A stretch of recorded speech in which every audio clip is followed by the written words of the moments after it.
जेव्हा सगळे दरवाजे बंद होतात तेव्हा एकच नाव आठवतं, स्वामी समर्थ. भीती वाटते, काळजी करू नका.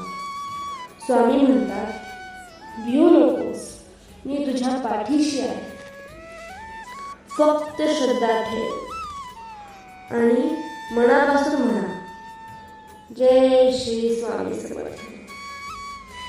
जीवनात कितीही अडचणी आल्या, मन कधीही खचू देऊ नका.